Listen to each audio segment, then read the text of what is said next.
Pak Leong, salah satu yang menarik saya mencatat yang disampaikan oleh Menteri Keuangan PYS Purbayo Disadewa adalah akan juga mengoptimalkan swasta.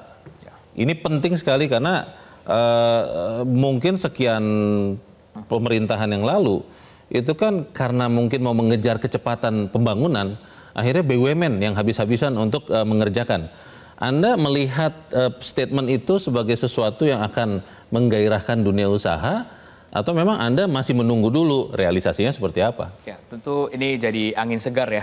Bagaimana kolaborasi antara BUMN dan swasta, bagaimana pemerintah dan swasta hari ini memang terbukti di beberapa sektor infrastruktur, bagaimana swasta lebih berperan efektif, efisien. Dan ini juga diakui oleh Presiden Prabowo Subianto di beberapa forum.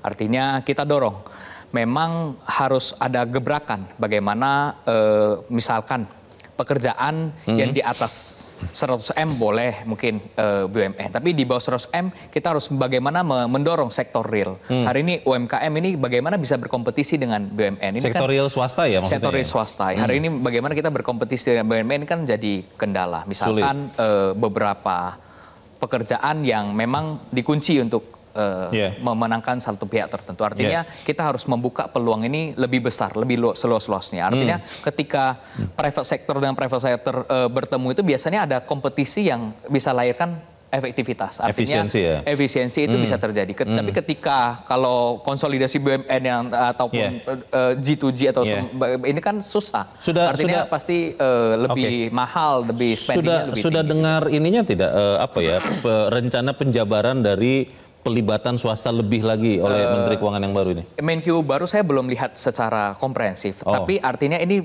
beberapa kementerian sebelumnya telah menerapkan bagaimana kolaborasi antara investor asing ataupun investor yang masuk ke Indonesia kolaborasi dengan UMKM. Salah satu Kementerian Investasi. Pada saat Pak Bahlil sampai Pak Rosan hari ini saya lihat juga masih mendorong bagaimana kolaborasi antara UMKM dengan sektor swasta yang masuk. Hari ini diberlakukan tadi kalau Bang Nursi sampaikan tentang tax holiday, master lease dan sebagainya. Hari ini, tapi saya nggak tahu Menq baru akan memberlakukan tax holiday lagi nggak? Tax holiday kan masih berlaku sampai 2025. Nah, tapi sampai akhir tahun ini. Sampai akhir tahun ini. Tapi kita lihat bagaimana pada saat periode Kementerian Investasi sampai sekarang ini kan memberlakukan bagaimana boleh investor asing masuk membawa capital yang besar triliun-triliunan itu, tapi harus melibatkan ekonomi lokal, yaitu harus ada kerjasama dengan pengusaha lokal. Nah, itu harus dibikin lebih terstruktur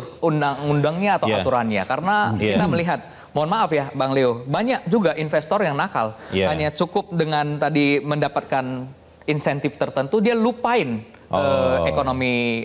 pelaku ekonomi lokal. Dan ini yang harus kita tertibkan juga ke depan, bagaimana evaluasi dari pemberian insentif ini, bagaimana monitoring dengan pernyataan ini. Menteri Keuangan yang baru akan melibatkan swasta lebih lagi, berarti HIPMI akan segera bertemu dong. Kita harus tagih untuk meminta nih rinciannya seperti apa, masuknya di mana, termasuk insentifnya.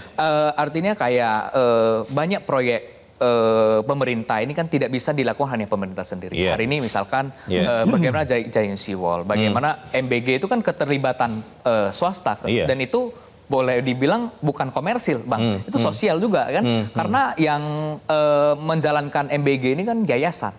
Sementara kalau yayasan mau perputaran sebesar apapun tidak bisa mengajukan loan. Nah, ini yang kita harus pikirkan sama-sama. Bang Nursi, satu yang juga menjadi pertanyaan masyarakat soal stabilitas sistem keuangan. Kita kan tahu ada KSSK yang ketuanya adalah Komite Stabilitas Sistem Keuangan. Betul, yang ketuanya adalah Menteri Keuangan. Betul. Dengan Menteri Keuangan Purbayo Disadewa, Anda akan melihat bahwa stabilitas itu tetap terjaga dengan baik, ngobrolnya bagus antara fiskal moneter termasuk OJK dan LPS, atau seperti apa?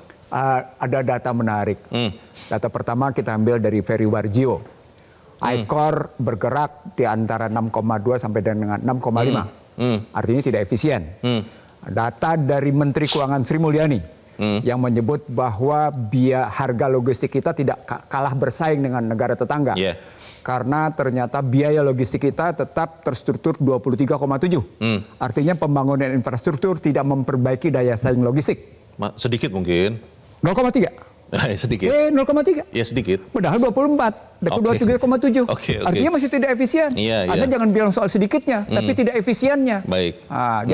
Jangan melihat 0,3 sedikitnya itu, tapi gambaran kalah bersaingnya. Jadi artinya ketika Anda tanya tadi, Stabilitas. apakah Yudi akan melahirkan satu kondisi stabilitas gitu, kerjasama di Komite Stabilitas Sistem Keuangan, pertanyaannya begini menjadi, stabilitas dia, genre equilibriumnya, atau memang pada cuma sekedar stabilitas keuangan? Karena stabilitas keuangan, dia akan ketemu dengan persoalan stabilitas harga yang sudah dipikirkan oleh Soekarno pada tahun 61, yang dipikirkan oleh Stiglitz pada 2011. Oke. Nah sekarang pertanyaannya, Anda mengambil sekarang, Ferry Warjio saja menyatakan barusan bahwa Bank Indonesia menyatakan bahwa akibat situasi sekarang, cadangan devisa menurun 2 miliar US dollar. Dan ini cukup besar. Dari tadinya 154 turun ke 152, sekarang turun ke 150. Yeah. Oke. Apa poinnya? Poinnya karena memang harus ada pembayaran utang. Apa poinnya? Beban fiskal tinggi. Yeah. Nah, ketika bicara tentang stabilitas keuangan itu terukur pada 3 hal. Oke. Nilai tukar, suku bunga, inflasi. Nah kalau kemudian Anda mengutamakan yang mana? Anda bicara tentang nilai tukarnya, suku bunganya atau inflasinya? Kan mesti dilihat. Padahal ini tiga darah saudara sekandung ini. Gitu. Yang satu paket begitu ya? Satu paket yang melihatnya, tidak boleh sendiri-sendiri. Tapi kan Pak Purbaya sudah di dalam KSSK kemarin waktu di LPS. Berarti tidak terlalu susah lah, tidak jeglek lah ketika menjadi pemimpin KSSK. Ini persoalan internal atau persoalan eksternal? Internal? Enggak. Persoalan stabilitas keuangan tidak melulu pada persoalan internal. Dia juga berkaitan dengan berapa struktur asing di SBN, berapa struktur asing di indeks harga di saham gabungan, berapa struktur asing bermain di portofolio lainnya. Yang bisa kita lihat pada neraca modal, neraca transaksi modal. Kalau kita lihat padanya namanya neraca pembayaran Indonesia. Nah kalau neraca pembayaran modal itu sangat mengganggu neraca current account, itu akan berbeda kelasnya. Artinya nggak bisa kita ngelihat cuma faktor internal gitu. Ini memang adalah harapan kita rakyat yang kadang-kadang saya berpikir juga pemirsa banyak sekali maunya. Tapi bagaimana kemudian kita bisa menitipkan harapan ini, kita akan bahas di bagian berikut. Pemirsa tetap bersama kami, Top Ekonomi segera kembali. Download Metro TV Extend sekarang.